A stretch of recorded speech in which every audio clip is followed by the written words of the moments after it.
CCS police వారు ఒక అంతర్ జిల్లా బైక్ అఫెండర్ని పట్టుకోవడం జరిగింది.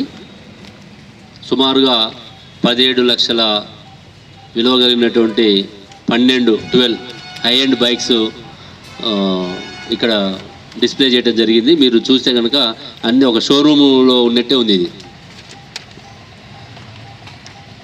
మనకి సిసిఎస్ పోలీసులు బలవంతయ్య అండ్ బాలస్వామి, తర్వాత వాళ్ళ టీము, అదేవిధంగా వికారాబాద్ పోలీసులు వీళ్ళిద్దరు జాయింట్గా ఈ యొక్క ఇన్ఫర్మేషన్ కలెక్ట్ చేసి మన బంట్వారం మండలము తూర్మామిడి గ్రామానికి చెందినటువంటి గూడాల మాణిక్యం తండ్రి నారాయణ, వయసు 24 సంవత్సరాలు. ఈ వ్యక్తి అప్పటికే 13 కేసులలో 10 సార్లు జైలుకి పోయి రావడం జరిగింది.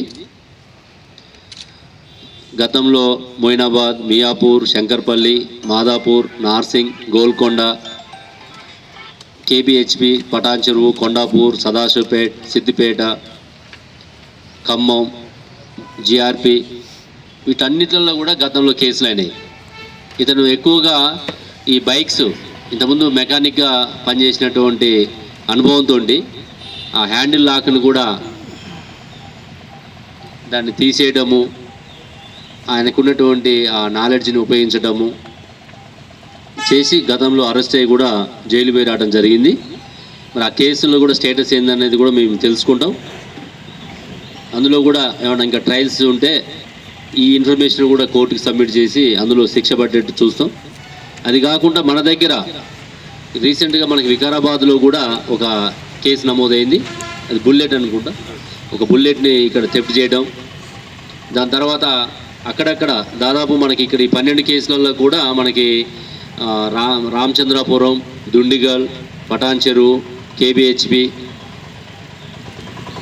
ఇట్లాంటి ప్లేసెస్లో దాదాపుగా 12 బైక్స్ దొంగతనం చేయడం, తీసుకొచ్చి ఇక్కడ వాళ్ళ వ్యవసాయ భూమి దగ్గర బావి దగ్గర ఒక చిన్న షెడ్ లాగా వేసి ఎవరు కనపడకుండా దాంట్లో దాయటం, ఎవరన్నా రిసీవర్స్ కానీ ఇంకెవరన్నా కొనేవాళ్ళు ఉంటే తక్కువ రేటుకి అమ్మటానికి ఈ ఆర్సీ బుక్స్ను కూడా డూప్లికేట్ తయారు చేయటము,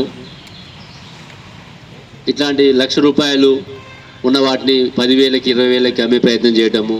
హోటల్ దగ్గర ఇతను ఒక వెహికల్ తీసుకొని పోతుంటే మన వాళ్ళ ఇన్ఫర్మేషన్ మీద పట్టుకోవడం జరిగింది.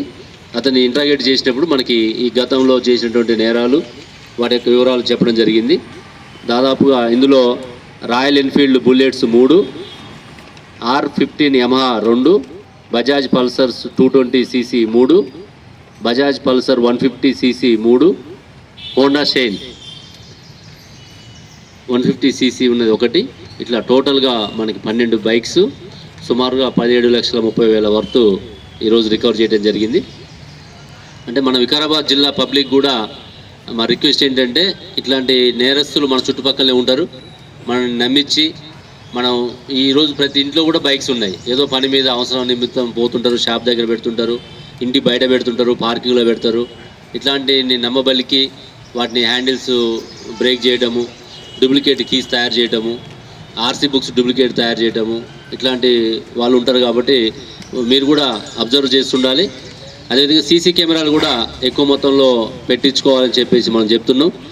వీటన్నిటిలో కూడా ఎలాంటి సమాచారం అనుమానితులు ఉన్నా కూడా మాకు అందిస్తే మేము వాళ్ళ వివరాలు కూడా గోప్యంగా ఉంచి ఇట్లాంటి నేరస్తుల్ని పట్టుకోవడము, కటకటాల లోపలికి పంపించడానికి మేము మా వంతు ప్రయత్నం చేస్తాం.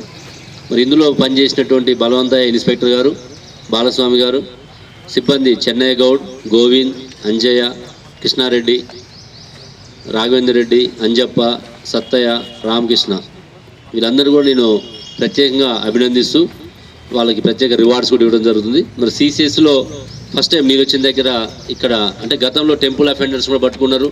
కొన్ని ఇంపార్టెంట్ వాళ్ళకి తాండూరులో కానీ, పరిగిలో కానీ, వికారాబాద్లో కానీ వీళ్ళు అసిస్ట్ చేయడం జరిగింది. వాళ్ళకి ప్రత్యేకంగా ఓన్లీ సిసిఎస్ ఇన్వాల్వ్ అయ్యి చేసినటువంటి కేసు ఇది.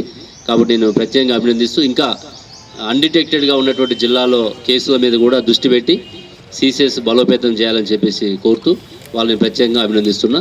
ఈ కేసుని మన అడిషనల్ ఎస్పీ రవీంద్ర రెడ్డి గారు ప్రత్యేకంగా మానిటర్ చేసి వాళ్ళకి ఎప్పటికప్పుడు గైడ్ చేయడము, వారి పాత్ర కూడా ఇందులో చాలా ఎక్కువగా ఉంది. కాబట్టి వారిని కూడా నేను ప్రత్యేకంగా అభినందిస్తూ సెలవు తీసుకుంటున్నాను. Thank you.